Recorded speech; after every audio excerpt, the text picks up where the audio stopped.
وأشهد أن لا إله إلا الله وحده لا شريك له وأشهد أن محمدا عبده ورسوله صلى الله عليه وعلى آله وصحبه ومن تبعهم بإحسان إلى يوم الدين.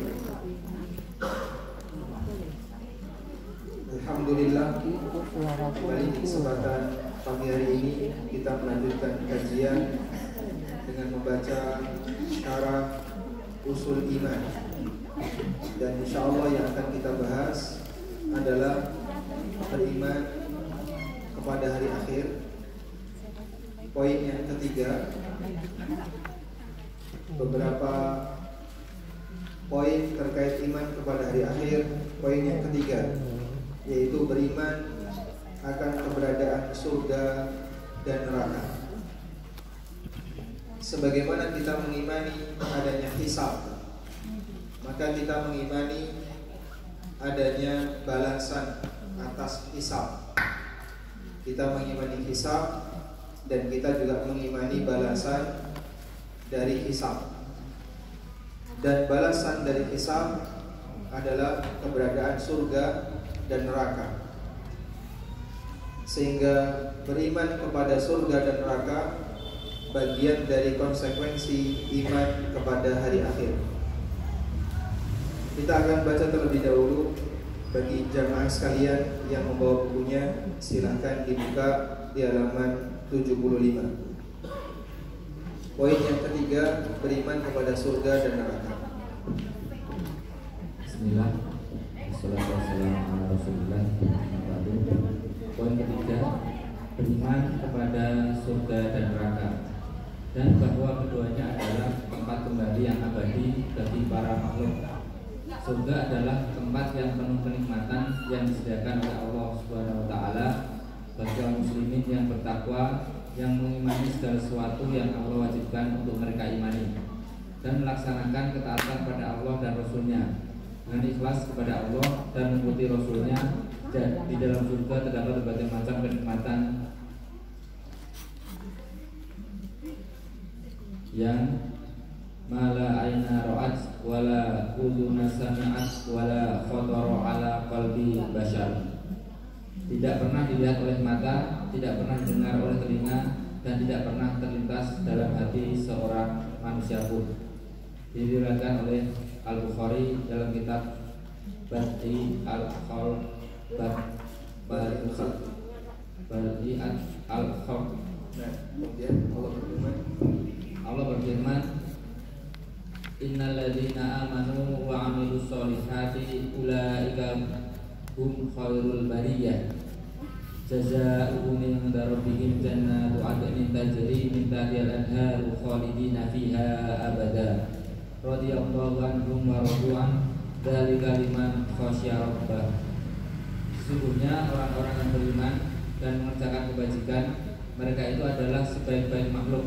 Balasan mereka di sisi Tuhan mereka ialah surga Aden, yang mengalir di bawahnya sungai-sungai, mereka kekal di dalamnya selama-lamanya. Allah ridho terhadap mereka dan mereka pun ridho kepadanya. Yang demikian itu adalah balasan bagi orang yang takut kepada Tuhannya. Al-Bayyinah ayat 7-8. Allah Ta'ala juga berfirman, fala ta'lamu nafsum ma ukhfiya lahum min qurrati a'yun jazaa'um bima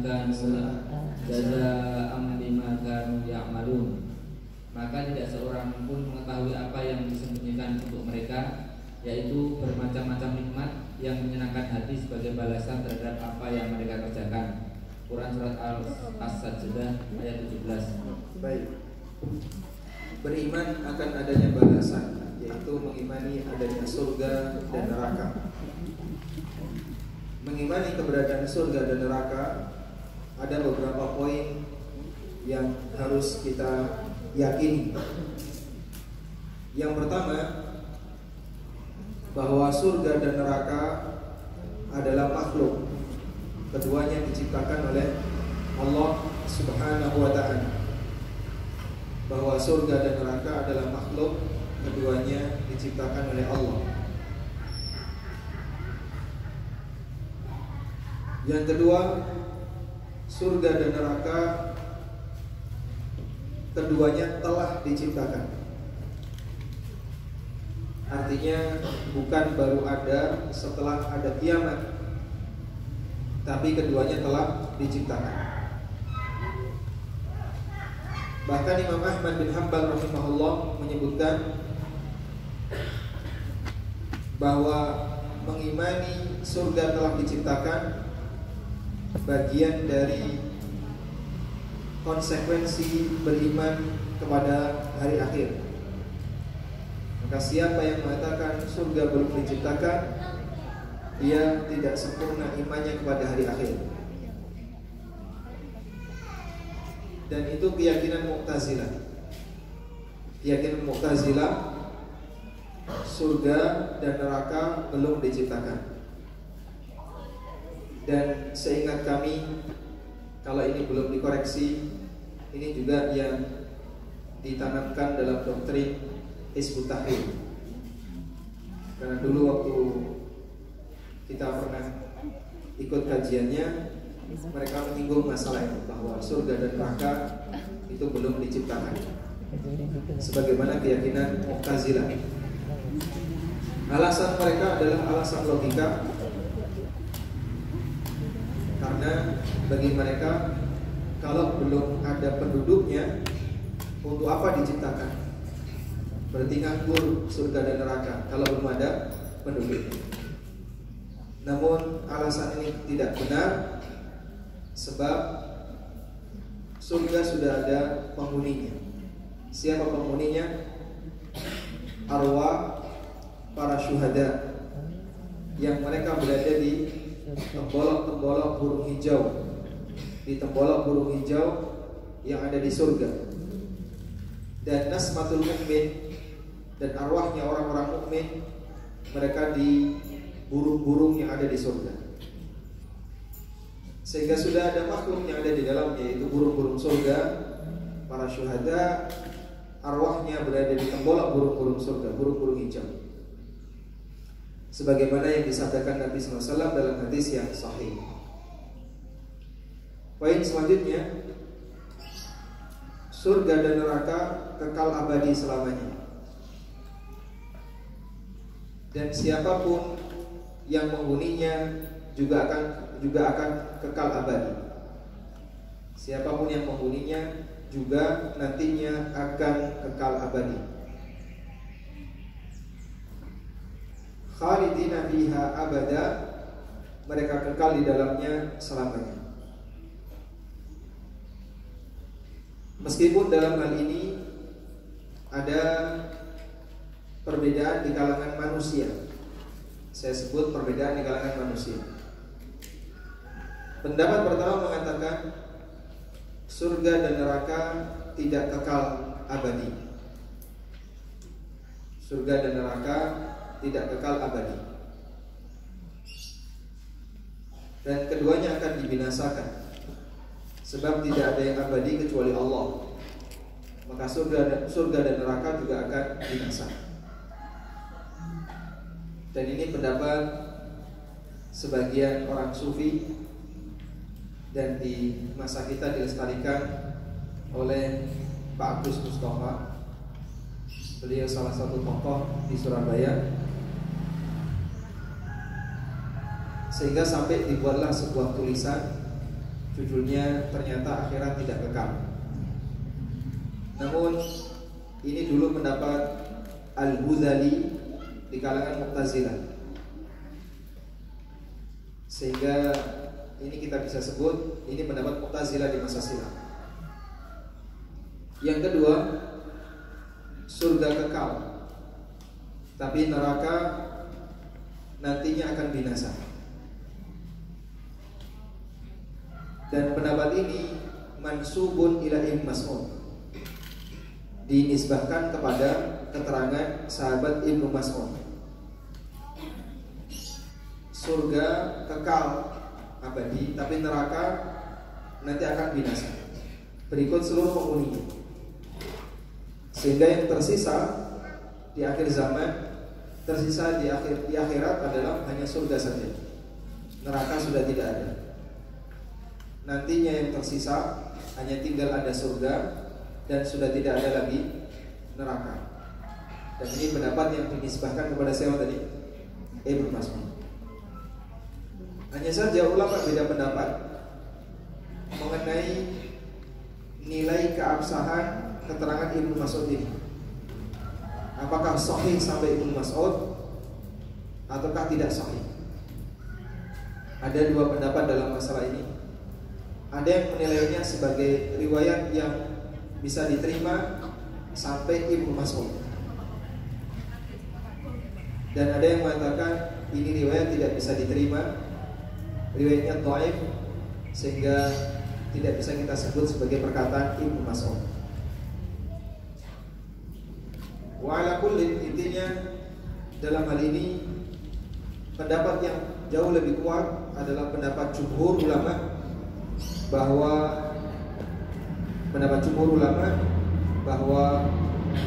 neraka juga kekal sebagaimana surga. Neraka kekal sebagaimana surga. Yang itu merupakan pendapat siapa? Jumhur ulama. Baik. Kemudian pendapat yang ketiga adalah surga dan neraka kekal, dan itu pendapat jumhur ahlu sunnah, bahkan hampir semua ahlu sunnah. Catatan berikutnya, yang keberapa? Keempat, bahwa baik surga maupun neraka keduanya dirahasiakan oleh Allah, sehingga tidak ada makhluk yang mengetahuinya kecuali Nabi sallallahu alaihi wasallam.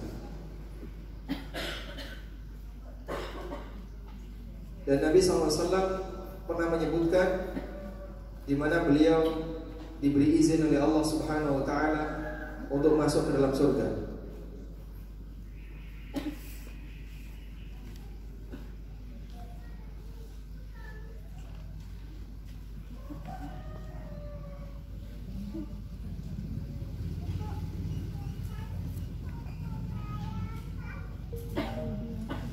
Nabi SAW pernah bersabda, "Intolaktu fil jannah, faraitu aktsara ahliha al-fuqara." Aku melihat surga dan aku menyaksikan kebanyakan penduduknya adalah al-fuqara. Dan beliau juga pernah masuk ke dalam surga.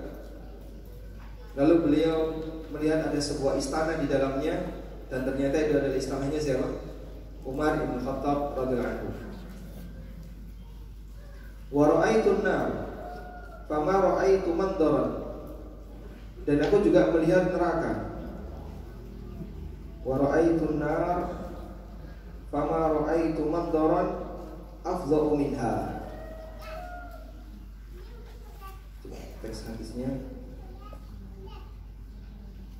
Rasulullah sallallahu alaihi wasallam bersabda, "Annahu ra'an nar," bahwa beliau melihat neraka.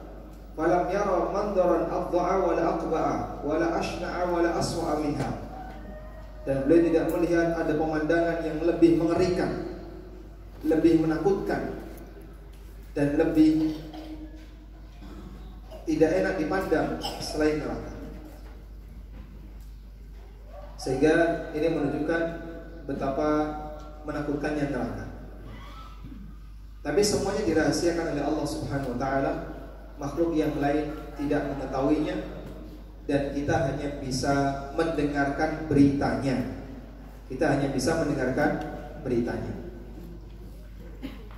Nabi SAW bersabda dalam hadis riwayat Bukhari. Allah berfirman, hadis ini hadis apa? Qudsi. A'dadtu li'ibadiyas salihin ma la 'ainun ra'at wa la udhunun sami'at wa la khatara 'ala qalbi bashar. Aku sediakan untuk para hambaku yang saleh sesuatu yang tidak bisa dilihat oleh mata, tidak didengar oleh telinga, dan tidak pernah terbesit dalam batin manusia. Kami ulang, Allah Ta'ala berfirman, aku sediakan untuk hamba-hambaku yang saleh ma la ainun ra'at wa la udhunun sami'at wa la khatara ala qalbi bashar. Sesuatu yang tidak pernah terlihat mata, tidak terdengar telinga, dan tidak pernah terbesit dalam hati para hamba. Apa itu? Surga. Surga disebut tidak pernah terlihat oleh mata. Maksudnya mata manusia biasa, meskipun Nabi SAW pernah melihatnya. Dan surga disebut tidak pernah terdengar oleh telinga. Apa yang dimaksud tidak pernah terdengar oleh telinga? Bukankah kita sudah sering mendengar berita tentang surga? Bukankah kita sudah sering mendengar berita tentang surga? Betul. Lalu apa yang dimaksud tidak pernah terdengar oleh telinga? Yang tidak terdengar adalah suara asli surga. Seperti apa suara gemercik air di dalam surga? Seperti apa suara hembusan angin surga? Seperti apa suara kicau burung di surga? Seperti apa suara indahnya kalimat-kalimat pujian yang diucapkan oleh penduduk surga, sambutan para malaikat, nyanyian bidadari, dan aneka suara-suara yang ada di surga. Ma la ainun ra'at wa la udhunun sami'at. Kadang ketenangan seorang hamba itu bisa dengan cara mendengarkan suara. Maka orang nyari murotal yang bagus, lalu dia dengerin sebelum dia tidur. Kemudian dia dengerin dan dia merasa tentram, merasa tenang, bahkan sampai pun ketika dalam posisi sakit. Padahal itu masih permainan sound effect, efek suara ya, pakai permainan sound effect sehingga terlihat sangat bagus. Dalam sebuah masjid, kalau sound sistemnya bagus, imamnya fals, terdengar bagus. Meskipun imamnya kalau bersuara fals. Tapi kalau sound sistemnya nggak bagus, imamnya bagus, sama saja ya. Karena sound effect mempengaruhi. Anda bisa bayangkan bagaimana dengan kondisi suara surga. Demikian indah, demikian merdu, dan tidak ada satupun makhluk yang pernah mendengarnya. Sehingga kadang ada orang yang dia itu merasa bisa menikmati suara, dan bahkan sampai ada orang yang jatuh cinta karena suara. Pernah jumpai kayak gitu Pak? Dulu sebelum ada TV itu kan radio ya, sampai bikin orang penasaran, ini suaranya siapa sih? Penasaran. Ketika ketemu kaget, ternyata orangnya kayak gini. Kira mau piye kan?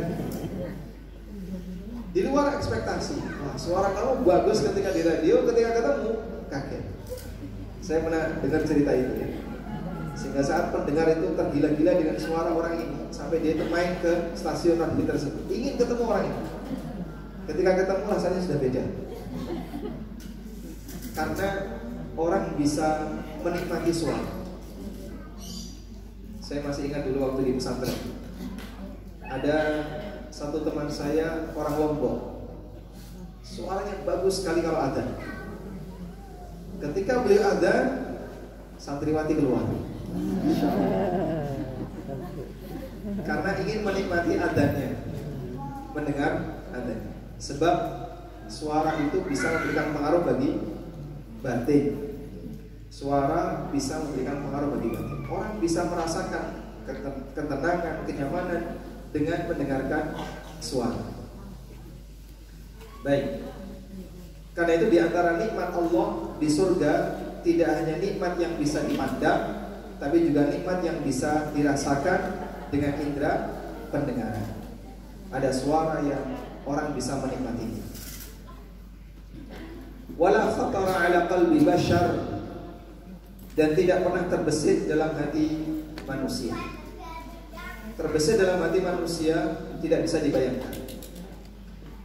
Sehingga kalau misalnya ada orang membayangkan keindahan surga, Pak, apa yang Bapak bayangkan paling indah, silakan bayangkan. Membayangkan Masya Allah, gak karuan. Surga lebih indah daripada yang bisa dibayangkan. Ibu-ibu bisa bayangkan sesuatu yang sangat indah di surga. Surga lebih indah daripada yang Anda bayangkan. Sebab surga tidak pernah terbesit dalam hati manusia. Karena bayangan kita itu hanya terbatasi oleh kemampuan indera. Kita hanya bisa membayangkan sesuai dengan kemampuan indera yang bisa kita jangkau. Apa yang pernah kita lihat itulah yang bisa terbayangkan. Baik. Sementara neraka pemandangan yang sangat menakutkan